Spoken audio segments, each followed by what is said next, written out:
Okay.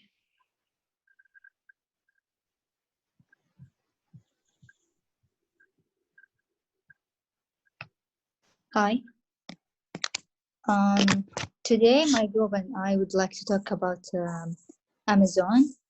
Amazon is a well-known company which was founded in 1994.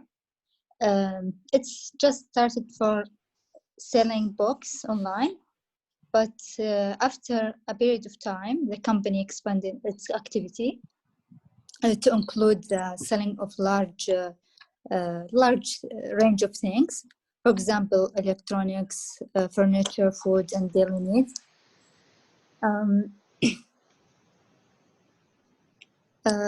Amazon case would introduce the most two human resource management elements, which is attracting quality workforce, and the second is developing a quality workforce. But first, we have to define the human resource management, which is the process of controlling people. And it's contained three main things. Is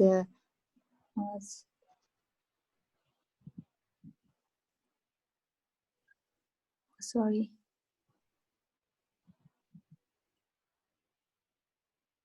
Yeah, attracting and developing and maintaining quality force. So, attracting quality workforce. Who would like to talk about this one? Yeah, I can talk about attracting a quality workforce. Yeah. Just before we get into that, I'll quickly cover over some principle or leadership principles that Amazon has developed. I'll just quickly share my screen.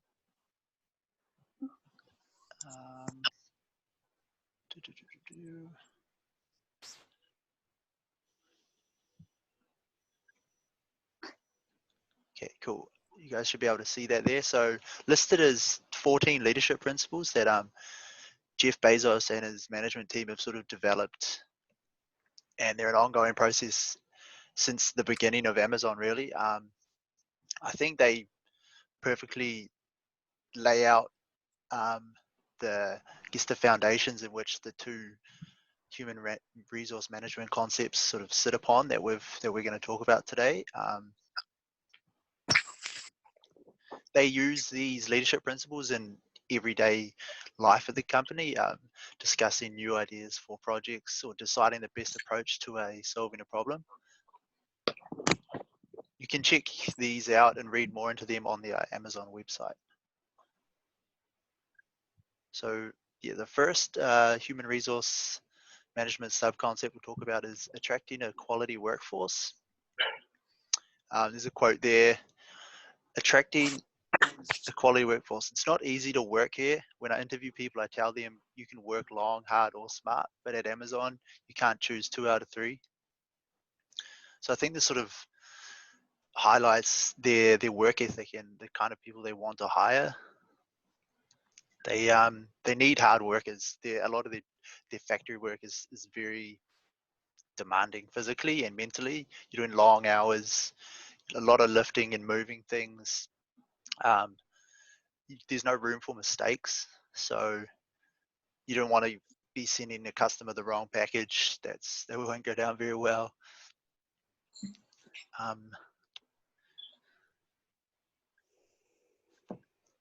Amazon's goal is to become the biggest shop in the world, and it's been the same goal since it first started. And the way to become the biggest shop in the world is by having the best workers in the world too. So you need those motivated, driven individuals who can help you achieve that goal. Jeff Bezos says leaders start with the customer and work backwards. They work vigorously to earn and keep customer trust. Although leaders pay attention to competitors, they obsess over customers. Something a little more interesting too for them is the employee perks and benefits they offer. You can get top rate tuition if you're either a part-time or a full-time worker, which means Amazon will pay 95% of your course costs to in-demand fields, regardless of what if the skills are relevant to your future career at Amazon. They give you dental and vision insurance. They help you adopt if you're looking to adopt you and your partner. They bring your dog to work days, an in-house gym, happy hours, transit subsidies. They offer a lot of benefits to their employees. Cool. I'll hand you back to Ibtihal, who will talk about developing a quality workforce. Okay. Developing quality workforce sub-concept has many theories, but we would like to focus on 3 of them. First, orientation, which is introducing new employees and train them to meet the company's need. We can see that in Amazon case study when they invested in human capital. In 2014, the company employed more than 154,000 employees as a full-time and part-time, which is about 250 times more comparing to the numbers in 1997. Second, training and development. This is the opportunity to improve job-related skills. Training can be broken down into on-the-job training and off-the-job training. On-the-job training, when employers get training inside the workplace by upskilled people inside the company. This kind of training is usually informal, but off-the-job training is a formal training when employers have to get it trained outside the company. Also, Amazon has an award called Just Do It. This award gave to employers who tried and failed, and also for people who tried and succeed. Their message is taking risk is better than being froze with fear. This can motivate employers to work hard and take risk and try. Last thing is Amazon attracts the best people to work in the company, and it categorize them. Categorize the best as who can work long and hard and smart.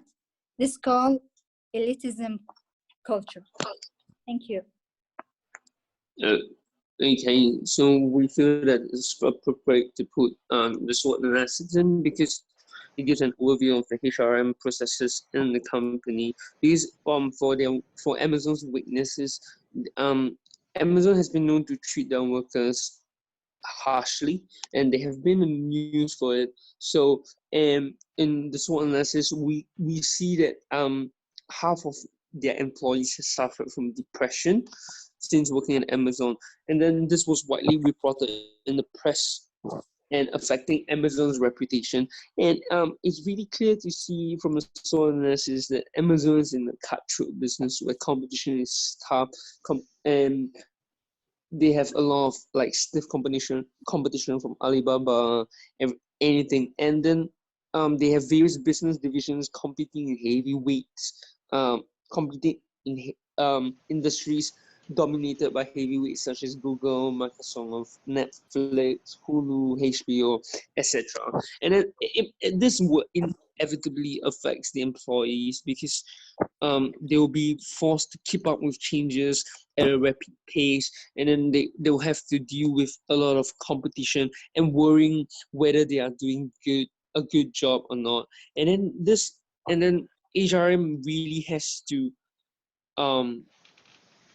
put in place effective policies to police this kind of to maintain a healthy environment in Amazon as a whole. And then pass on to Doc to talk about the in-depth case studies. Thank you. Yeah, as Caleb mentioned, I'm going to quickly go over some case studies that sort of highlight a few of the problems and the benefits that come with working at Amazon. So first off, you can see here, these folk here think they were treated like robots. So when you look further into the article, they describe their days being constantly monitored, walking 15 miles a day, doing hundreds of squats. And once they got physically fit, the mental stress became even harder as they were expected to do more and more every day.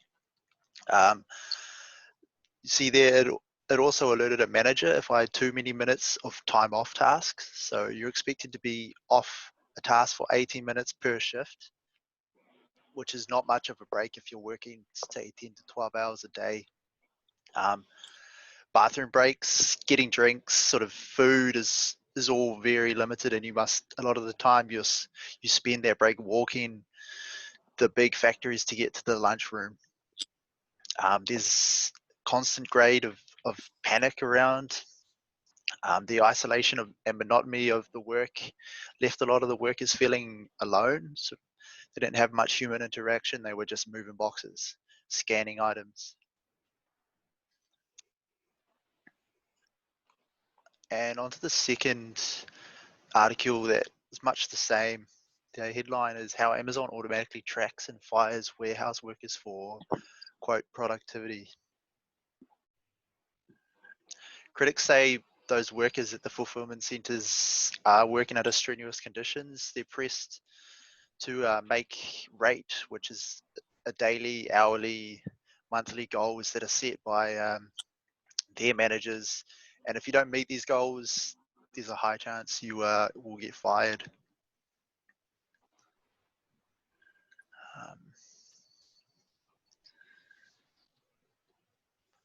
The documents that this website found and released show a deeply automated tracking and termination process. So they track the movements and rates that each individual associates do throughout their whole day at work. A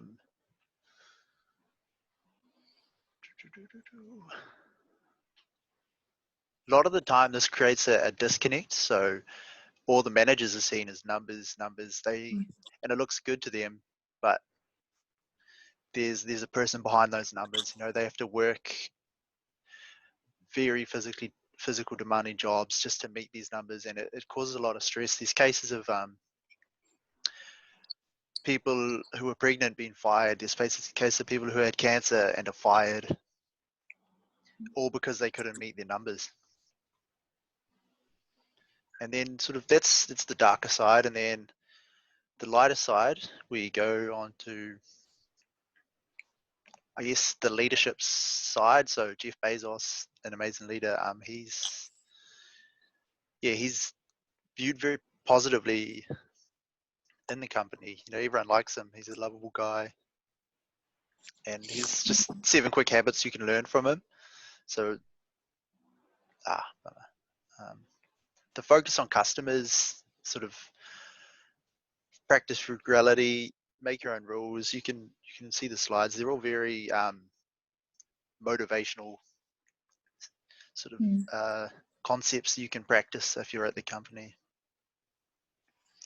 And on to the last case study, sort of a different approach to the problems that were mentioned earlier and how they cannot be problems.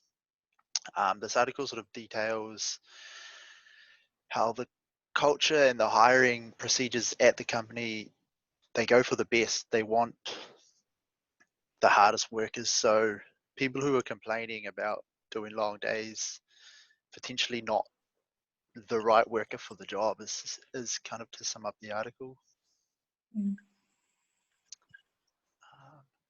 Cool, and that's a quick look at some case studies, and I'll hand you back to Ibtihal. No. Oh, sorry, not to Ibtihal. I apologize. Back to Caleb for the conclusion. Okay, so for the conclusion, we think there are really quotes that really speaks volumes here, and so employees may think it's unfair, but there's nothing per se unlawful about asking employees to report poor performance by co-workers. We think like what we think is really terrible for morale. So we feel that Amazon could really do better in terms of their HRM about managing employees, but we feel that there is really nothing wrong with how Amazon does its business. Like I think they are in a sort of environment where it's tough, stiff, and there's a lot of companies waiting to take Amazon's spot away from the number one. Examples include Shopify, not Spotify. Oh my goodness, Shopify, and then they are one of the fastest growing e-commerce out there, and they are primed to take over Amazon's spot. So Amazon has to be constantly on the heels to watch out for their competitors, and then in order to do that, Amazon must have an impeccable workforce that will work like clockwork. So I'm really not surprised if Amazon moves to robots in the near future, because they can have their robots work 24 hours for 7 days, and there will be no strikes, nothing. So the last quote is what sums up my position. Employers may think it's unfair, but there's nothing per se unlawful about memorizing 14 leadership principles and punishing those who've done. As long as Amazon is complying with wage and hour and discrimination statutes, the employee must decide whether to stay at Amazon or leave. If you're not happy in the company, just leave. And I think that's one of the best policies. Thank you. Thanks, guys. Thank you. Cheers. Stop. Yeah.